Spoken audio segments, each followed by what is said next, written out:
psychose, intox, infobésité, haine, propagande, vulgarité, arnaque, piratage, cybercriminalité, sextape, faux self, impudicité. C'est tout sauf du hasard si le mot algorithme rime avec abîme.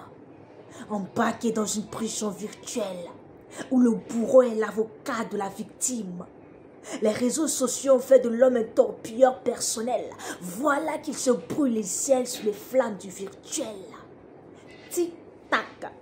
Messieurs, dames, nous voilà toc-toc sur le méta.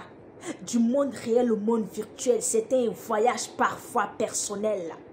Connexion des vies aux écrans lumineux. Facebook, WhatsApp, Twitter, Instagram. Ce sont les nouvelles incantations d'un digital curieux. On a plongé dans le numérique.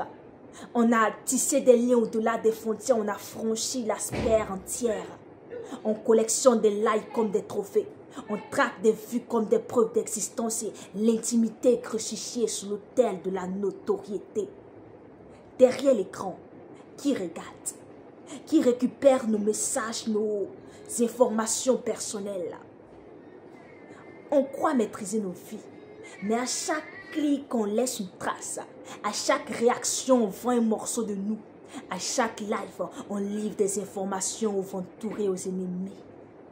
Ainsi, nos informations voyagent sans visa. Elles peuvent être revendues, utilisées sans notre accord. On vit connecté, mais parfois déconnecté de la réalité. On expose nos vies comme des vitrines de marché. Et quand nos données disparaissent, qui nous les rend? Et quand on est attaqué, qui nous défend? Dites-le moi. On pense être libre, mais nos vies sont fichées, monnaillées et analysées. On pense être prudent, mais la prudence ne suffit pas quand les prédateurs rôdent. Quand les pirates volent nos identités et notre intimité devient une marchandise mondiale. Combien vaut votre dignité? Êtes-vous prêt à laisser vos vies se dissoudre dans une vague de données sans protection?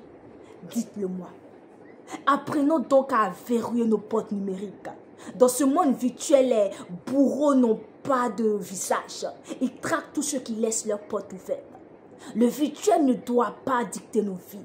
Il doit nous servir, pas nous trahir. Alors, protégez vos données personnelles. Car protéger ces données, c'est garder sa propre dignité. Ce n'est pas tout qu'on publie, ce n'est pas à tout le monde qu'on se confie. Slam.